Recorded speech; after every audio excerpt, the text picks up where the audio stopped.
So hello guys, welcome back to my YouTube channel. मैं आपका trading and wealth coach Himanshu आ गया हूँ आपके लिए एक और नई वीडियो लेके, जिसमें हम बात करने वाले हैं supply and demand zone. Supply and demand zone क्या होती है, कैसे हम इसे चार्ट पे रीड करें, क्या क्या इसके फ़ायदे हैं, कैसे मार्केट पे अप्लाई करें, उसके बारे में हम आगे बात करने वाले हैं। तो वीडियो को पूरा देखिए जिससे आप अच्छे से समझ पाएँ। बहुत ईजी लैंग्वेज में मैं आपको सब कुछ बताने वाला हूँ।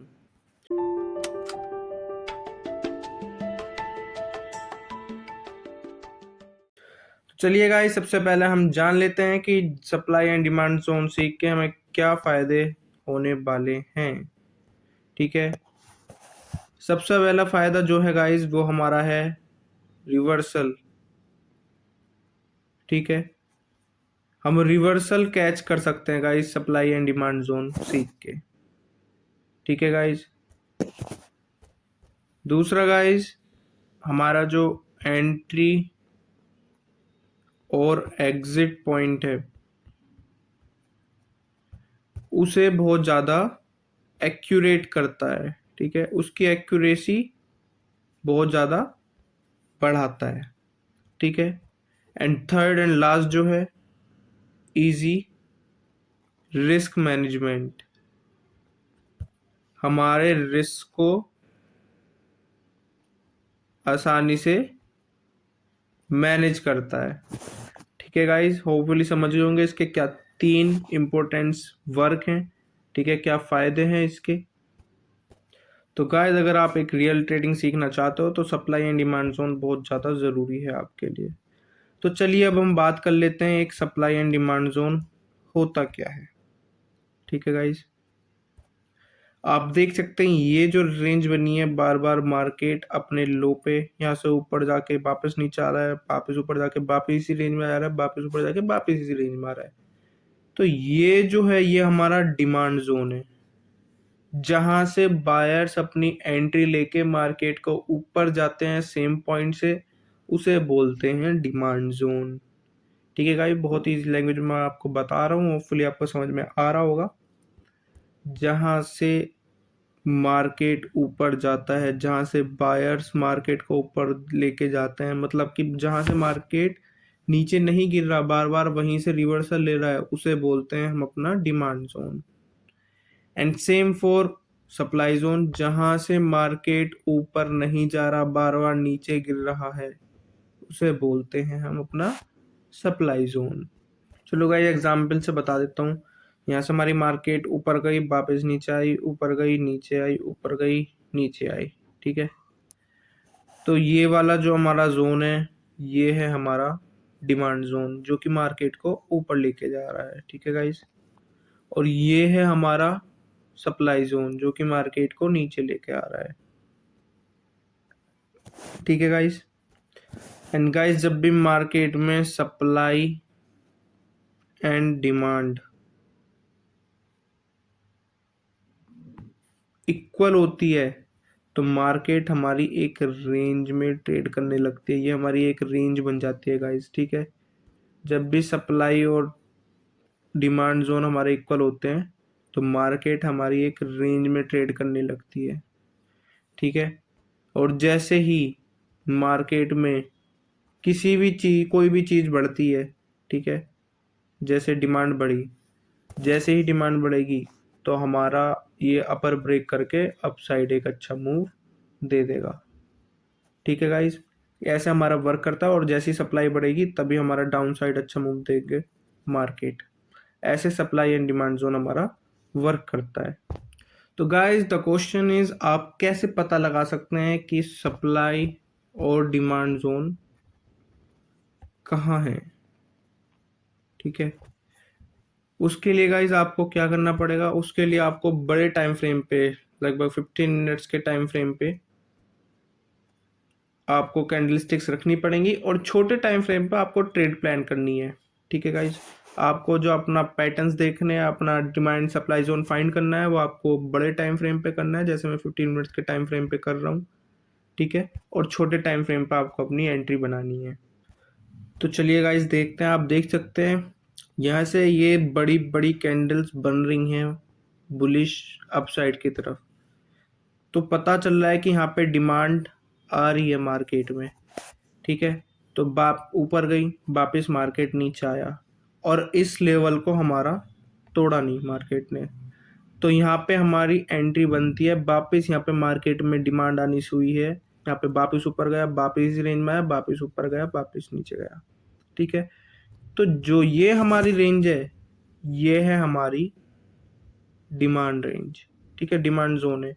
अगर यहाँ पे अगर आपका मार्केट बार बार स्टेबल हो रहा है तो आप यहाँ पे अपनी ट्रेडिंग, अपना सेटअप बना सकते हो, क्योंकि यहाँ पे आपके बायर्स स्ट्रोंग हैं, यहाँ से आपके बायर्स मार्केट को नहीं नीचे लेके जा रहे।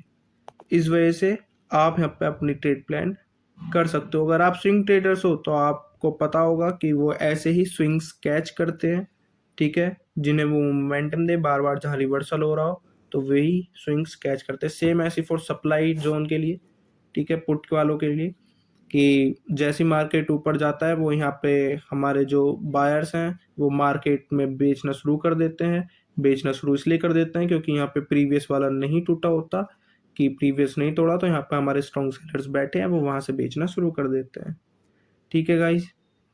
तो गाइज देखते हैं यहाँ पे एक supply and demand zone 1 day के टाइम फ्रेम पे हम यहाँ पे फाइंड करने वाले हैं, ठीक है। तो देख लीजिए, ये हमारा सप्लाई एंड डिमांड जोन है।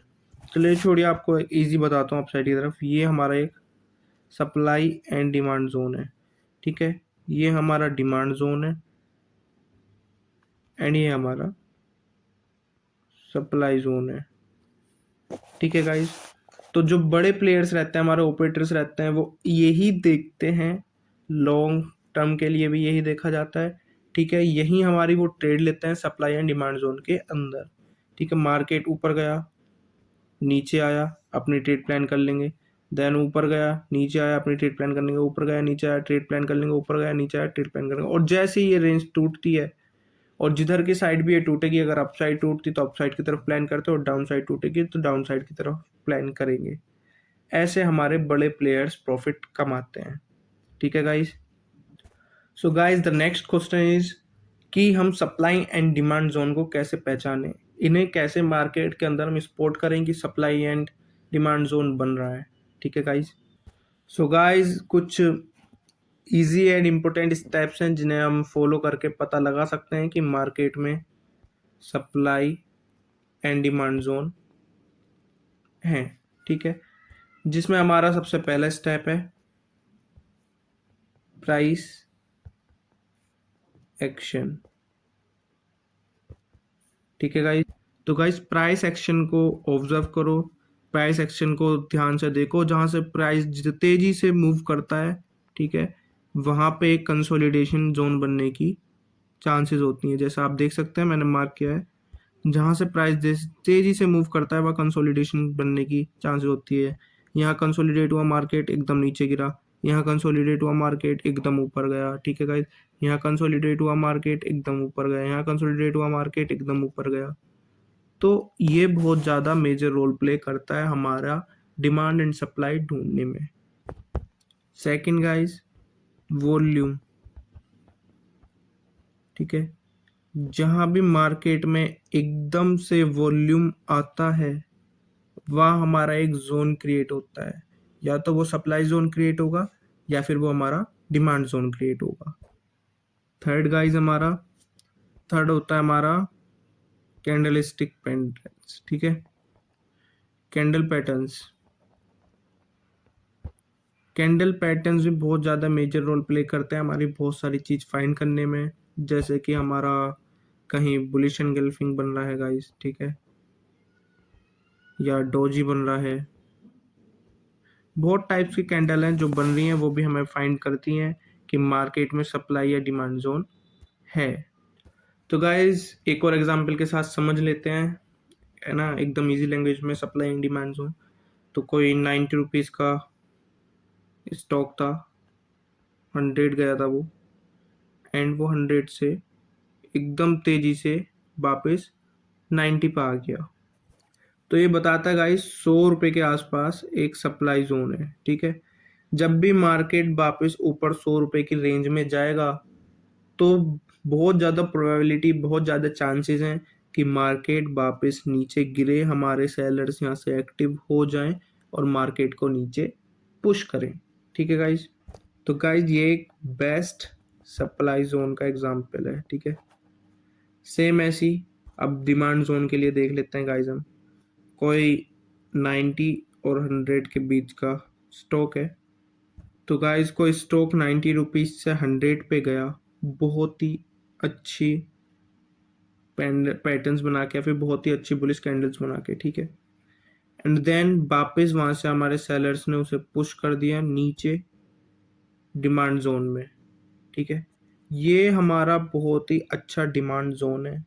यहाँ से हमारे बहुत ज़्यादा प्रोबेबिलिटी है कि मार्केट वापस रिवर्सल दे, डिमांड जोन में हमारे बायर्स एक्टिव हो जाएंगे और वो वापस अपना बाय करना स्टॉक्स को शुरू कर देंगे। इसे हम बहुत इजी लैंग्वेज में एक स्विंग ट्रेडिंग भी बोलते हैं, जो कि बहुत सारे लोग करते हैं, जो कि दो जोन के बीच में होती है, सप्लाई एंड डिमांड जोन के बीच में। जैसे ही वो डिमांड जोन पे स्टॉक आता है, लोग बाय करना शुरू कर देते हैं और सप्लाई जोन पे पहुंचते ही वो सेल करना शुरू कर देते हैं। तो गाइज ये कुछ और पॉइंट्स हैं जिनसे आप अच्छे से एनालाइज कर सकते हैं कि कहाँ सप्लाई एंड डिमांड जोन है। तो उसके लिए जो हमारा पहला पॉइंट है वो है मल्टीपल टाइम फ्रेम एनालिसिस। ठीक है गाइज, आप बहुत सारे अलग अलग टाइम फ्रेम पे मार्केट को एनालिसिस कर सकते हो, 15 मिनट्स, 20 मिनट्स, 30 मिनट्स, आवरली पे। ठीक है, एग्जाम्पल गाइज इसका, हायर टाइम फ्रेम पे डिमांड एंड सप्लाई को पहचानो एंड लोअर टाइम फ्रेम पे अपनी एंट्री बनाओ। ठीक है, यहाँ से मार्केट ने डिमांड आई, वापस दोबारा गया, फिर डिमांड आई, वापस दोबारा गया। तो ये होता है हमारा डिमांड एंड सप्लाई जोन। बहुत ही ईजी लैंग्वेज में आपको बता रहा हूँ। और यहाँ से मार्केट ने सप्लाई बहुत ज़्यादा दी, यहाँ पे सप्लाई हमारे जो बेरिश थे, हमारे जो बायर्स, वो सेलर्स थे, बहुत ज़्यादा एक्टिव थे। ये हमारा जोन टूट गया, इसलिए हमें इतना डाउन साइड में मूव देखने को मिला। ठीक है गाइज। तो गाइज सेकंड पॉइंट है हमारा यूज फिबोनाची। ठीक है गाइज, इसके ऊपर मैं एक और डिटेल वीडियो लाऊंगा, उसमें आपको पूरा बताऊंगा कि फिबोनाची कैसे वर्क करता है, क्या क्या वर्क करता है। ठीक है गाइज, ये भी बहुत ज़्यादा इंपॉर्टेंट रोल प्ले करता है हमारा support and demand, supply and demand find करने में। ठीक है गाइज, थर्ड जो है गाइज हमारा वो है हेड एंड शोल्डर पैटर्न। ये भी गाइज मैं आपको बता रहा हूँ हेड एंड शोल्डर पैटर्न क्या होता है। ठीक है, हेड एंड शोल्डर पैटर्न होता है जैसे कोई हमारा मार्केट यहाँ से चला, यहाँ पे आया, वापस उसने ये हैं उसके, ये जो है ये है शोल्डर। ठीक है, एंड ये जो है वो है हेड। तो इस पैटर्न को हमारा हेड एंड शोल्डर पैटर्न बोला जाता है। और साथ में यहाँ पे हमारा ये डिमांड जोन क्रिएट करता है और यहाँ पे हमारा सप्लाई जोन क्रिएट करता है। ठीक है, जब कुछ इंपॉर्टेंट गलतियां, कुछ मिस्टेक्स देख लेते हैं जो कि लोग करते हैं हमारे सप्लाई एंड डिमांड जोन में। ठीक है गाइस, ये बहुत कॉमन मिस्टेक्स हैं जो कि लोग करते हैं, जिनकी वजह से उनके लॉस लगते हैं। तो गाइस जो हमारा पहला पॉइंट है वो है ओवर ट्रेडिंग। ठीक है गाइस, लोग बहुत ज़्यादा ओवर ट्रेडिंग की वजह से अपना पैसा डुबोते भी हैं और साथ में ब्रोकरेज भी बढ़ाते हैं। ठीक है, क्यों ओवर ट्रेडिंग स्विंग्स में क्यों करते हैं इतनी ज़्यादा? उन्हें लगता है हर बार हम अपने सप्लाई डिमांड जोन पे ट्रेड लेंगे और अच्छा प्रॉफिट बनाएंगे। नहीं, जिस सप्लाई जोन से, जिस डिमांड जोन पर आपका सेटअप बने, जिस पर आपको अच्छे से कंफर्मेशन मिले, अच्छे कैंडलस्टिक मिले, ठीक है, अच्छे बायर्स मिले, तभी आप उसी सप्लाई, उसी डिमांड जोन पे अपनी एंट्री बनाना, वरना एंट्री अवॉइड करना। इसी चक्कर में बहुत लोग अपनी ओवर ट्रेडिंग कर देते हैं, हर डिमांड जोन पे अपनी एंट्री बनाते हैं, बहुत जल्दी जल्दी एंट्री बनाते हैं, जिनकी वजह से उनकी साइकोलॉजी भी बेकार हो जाती है और वे लॉस करते चले जाते हैं। सेकंड पॉइंट, सेकंड है गाइस मार्केट ट्रेंड। अभी से मैं बहुत अच्छे से गाइस एक्सप्लेन करने वाला हूँ, बहुत इजी लैंग्वेज में। मार्केट आज निगेटिव है, ठीक है गाइस, मार्केट आज बेरिश है। सप्लाई एंड डिमांड जोन बनेगा, बुलिश में भी बनेगा, बेरिश मार्केट में भी बनेगा। लेकिन लोग क्या करेंगे, बहुत सारे लोग हैं ये मिस्टेक करते हैं कि वो बाय करते हैं, मार्केट में कॉल बाय करते हैं, ठीक है, डिमांड जोन पे बाय करते हैं। जब बड़े टाइम फ्रेम पे निफ्टी का, अगर आप निफ्टी ट्रेड करते हैं, निफ्टी के चार्ट पे कहीं सपोर्ट ये बन रहा है डिमांड एंड सप्लाई जोन, तो जब सप्लाई जोन बने, जब आपको पुट बाय करनी है, ठीक है गाइस, तो उसमें आपकी ज़्यादा प्रोबेबिलिटी, ज़्यादा एक्यूरेसी होगी ट्रेड के प्रॉफिट जाने की, ठीक है guys. And third guys volume, ठीक है, हमेशा high volume supply and demand zone को इंडिकेट करता है, उसमें बहुत ज़्यादा आपके चांसेस बनते हैं अपनी ट्रेड्स बनाने के। तो गाइस इस वीडियो को देखकर आपको समझ में आ गया होगा कि सप्लाई एंड डिमांड जोन क्या होता है। बहुत इजी लैंग्वेज में मैंने आपको इस वीडियो में बता दिया है कि सप्लाई एंड डिमांड जोन कैसे वर्क करता है, कैसे सप्लाई एंड डिमांड जोन को हम फाइंड करें और कितना इंपॉर्टेंट हमारे लिए होता है, हमारी ट्रेडिंग जर्नी में कितना महत्व ये रखता है हमारी ट्रेड्स बनाने में और हमारी एक्यूरेसी अच्छी करने में। तो गाइज वीडियो अगर पसंद आई हो तो गाइज लाइक करें, शेयर करें और अपने दोस्त, अपने कजिन्स, अपने सारे दोस्तों के साथ, सबके साथ शेयर करें और उनकी भी नॉलेज बढ़ाएं, ठीक है guys. Then if you are watching my video, अभी तक आप मेरी अगर वीडियो देख रहे हैं, then like my video, share my video and subscribe my channel. Thank you guys.